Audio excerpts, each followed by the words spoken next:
Did you know you don't need any money to buy real estate? In this video, we're going to go over how you can buy your first property with no money. So what would be the very first step or step-by-step for somebody who's first starting out that has nothing? Yeah. First step, two things: clarity and focus. Get clear on exactly what a good deal looks like to you, and then start looking for it. People say that those deals don't exist until they start looking for them, and then it seems like they're everywhere. So that's first. Be clear about what you're trying to accomplish, and then focus on it. After that, get educated. Just like you're doing today, keep getting educated, learn more, get around people that are doing it, not just reading about it and learning about it. Get around people that are doing it. I remember talking to Robert and Kim Kiyosaki about this. And when they first started, they lived in Portland, Oregon. And Kim said to me, all we wanted was one house that cash flowed $50 a month. Right. That was it. So, that was their first goal. Yeah. And then they did that. And then they found, once they got into the network and they started realizing that there's people out there that can deliver more of these things, then the next year she had two. And then after that, they were off to the races. Such a good point. They say yard by yard, it's hard, but inch by inch, it's a cinch. Just make meaningful progress in measurable steps. Yeah. You're not going to start with nothing and have 10,000 doors. That's not going to happen in the first year. But what will happen is you'll chip away at it. You'll get better. You'll get better looking at deals, reading deals, understanding seller motivation, figuring out the metrics and the rents and the expenses. And before you know it, you now have an asset, which is your knowledge. Correct. So what's the next step? How do they move forward and purchase? Yeah, so the next thing is to figure out the financing piece, whether that's seller financing, probably the easiest kind of financing if you don't have a lot of money, could be subject to, which is almost the same thing, but not quite. And then ultimately, there are some excellent first-time buyer low money down programs even today. Now, that's not no money, but it doesn't mean you can't figure out how to get that money to take advantage of a great piece of property. You said it earlier, and this is the next point, it has to cash flow. If it doesn't cash flow, you might say, well, I could afford $100 a month negative. Well, on one property, maybe, until you can't. How many properties can you afford that are $100 a month negative versus that $50 a month positive? There's lots of different programs out there that they're offering at all times, right? Right. If you're a veteran, the Veterans Administration loans are amazing because they are no money down. Literally, you have the ability to qualify, typically one property at a time, but that's a whole nother area. So I think the next step is to really start working on the process. Don't just think about it. Don't just learn it. Get out there, knock on some doors, look at some ads, meet some people that are wanting to sell. If you see a garage sale, there's an excellent chance those people want to sell their house. If you see a dog for sale, that means someone's leaving the area. You have to look where other people aren't looking. It's a good point. Okay, so once we get the financing together, first of all, there's nothing to finance if you don't have a deal. Right. So you got to start with something, right? Yeah, you don't necessarily have to have it in escrow or under contract, because we do this all the time. What kind of a loan could we get if we had a deal that we're considering, right? So this happens all the time. This is what banks are in the business for. This is what lenders live for. And then you just put the deal together from there. So you figure out kind of what the debt would be, but then now the equity. Yeah. Right. And so all of that we call the capital stack. That's all the money it takes to acquire a property. And if we're talking about not putting much or any of your own money in, it's just a different capital stack than, say, the person that comes in and puts 50% down. Why would anybody do that? Well, because they feel more comfortable, less risk, easy to make the payments. You're thinking, well, but I don't have the 50%. So you're just looking at a different capital stack. And you do have to understand the contract. What does it say? What does it mean? What are your legal obligations? What about tenant-landlord law? You probably want to find a property manager. They don't come for free. So there's a lot to start working through in the middle of finding property. You can do it all at once. You don't need to wait. Just keep at it. Right. I'll give you another story.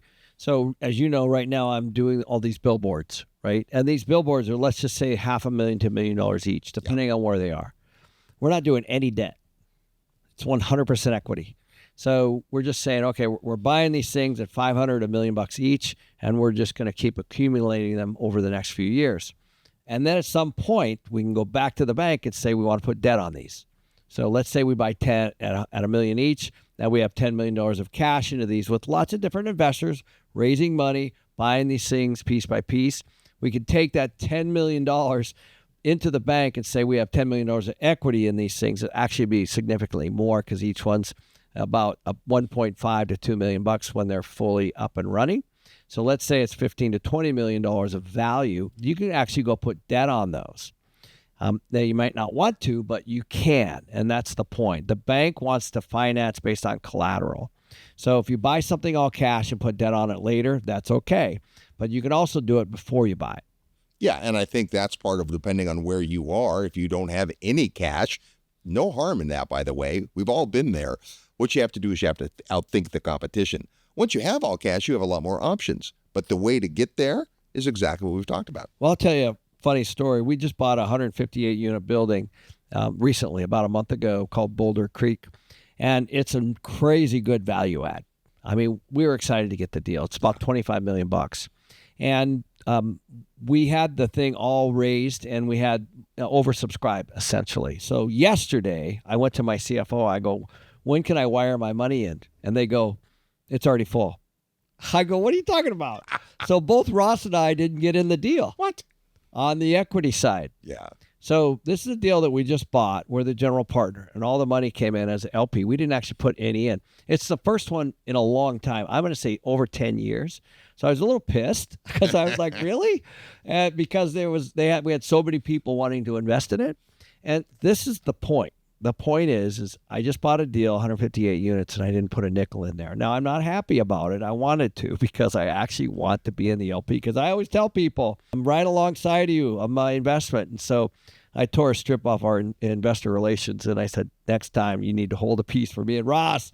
But now you know what your investors go through, Ken. I do. But the point is, we bought a deal, and I didn't invest a nickel. So when you're sitting on cash, you want to invest it. When you don't have any, you can use other people's money, and that is the point. And if you buy right, what happens over time is equity happens. It goes up in value. Even your billboard example, you buy $10 million worth of billboards, well, pretty soon it's worth $12 million or $15 million. And that happens against whatever you put down. If you put no money down, that's an infinite return. Well, I'm closing one next week, and the price is about $1.05 million. That's essentially what it's going to cost all in. That's what we're going to have to wire at closing. So we're going to wire that in. When it's 75% occupancy, based on the math, it's going to be worth about $2 million. So we're taking essentially $1 million investment and making it $2 million. So if I do that 10 times, which it's not going to be exactly the same, it's going to be $15 to $20 million in value if we buy 10 of these. And then I would package that and I'd bring it to the bank. Say, I've got these 10 billboards. We own free and clear. What will you lend against it? And if I get 50%, great. 50% of 15 million, 7.5 million. That means I can buy the next maybe 7 or 8 billboards without raising any more money. Just basically leveraging it off of what I already own. And that is the point. Ken, if you have any trouble finding people to invest, I can sell you a billboard ad. They're great. They're awesome. People love billboards, so it's good stuff. They do. But it's a great way to think, right? How do I get someone else to pay the down payment? How do I get someone else to bring the money? There are more people with money than there are people willing to spend time getting educated, do the homework, and do the work. So you're in a great position if you don't have any money. Well, I'll tell you actually what I did on this one. We had people that wanted to take the whole thing. Yeah. Right? And I can say that because I've been raising money, and as we've been raising money for a long time. Yeah. But I said, no. 100 grand is it. So That's the most. I said, I only want 100 grand from you. And they're like, what? I go, nope, because I want 100 grand from you for the next 10. Right. I don't want you to invest $1 million in one. And why would I do that? I'm doing that because I have a long-term view on the billboards. Yeah. I want to buy 10 this year. I want to buy 10 next year. I want to buy 10 the year after that. I actually did. I invested in this obviously alongside of everybody. But the point is, I didn't have to. Right. I didn't need to. And that's the luxury of learning this stuff. If you can get a deal with no money down, it doesn't matter if you have money in the bank. You can do the deal that way, or you can sometimes get a better price because you pay all cash. We're looking at a deal right now. If we pay all cash, it's going to save us about 30% on the price because these folks have fallen out of escrow 3 times in a row. The property's listed at $1 million. They got into contract somewhere around 900, couldn't close. Around 750, couldn't close. The most recent one, 600,000. Oh, wow. After 6 months, they couldn't close.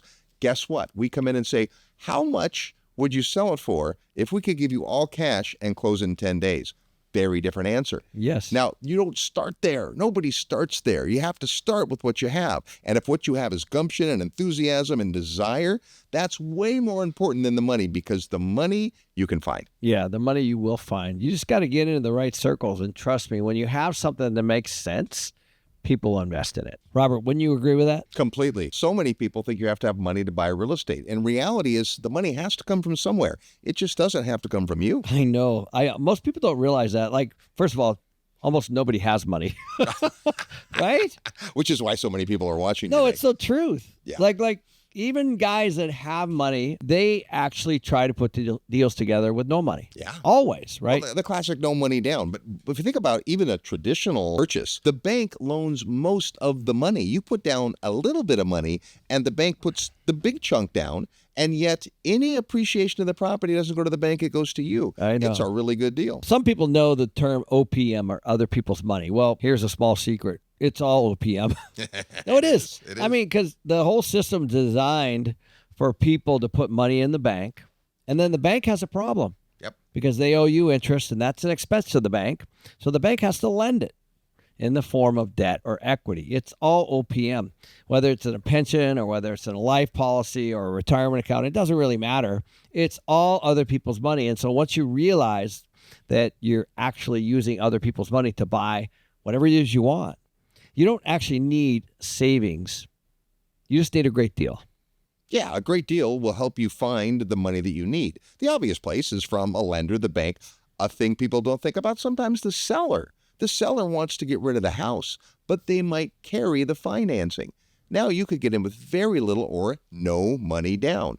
And as soon as you start thinking that way, opportunity opens up. What's happening right now is we're starting to take a look at some of this real estate that's been repriced. Yeah. Not necessarily in the single family as much, but in the commercial, right? The retail, the office, the multifamily, we're starting to see values are really, really down because interest rates went up, cap rates went up, values went down, even though operationally things haven't changed that much. Yeah. And so what we're starting to see is that there are a lot of properties that people bought just a few years ago that are worth the loan. So what does that mean? That means that you could step into their shoes with no equity, take over the loan perhaps, and not have any equity. The bank goes from a non-performing note where whoever got that note isn't paying to a performing note. The bank does not want to own the real estate.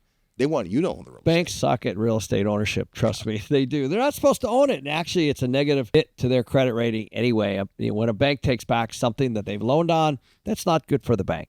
So the whole point is to not go into default. So when people are in trouble, they've run out of money. Let's say there's no equity left. They're tired. They're beat up. They're fatigued. They're ready to move on.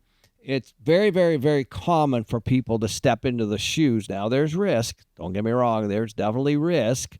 But you can buy things and acquire things with really not much money and just take on the debt.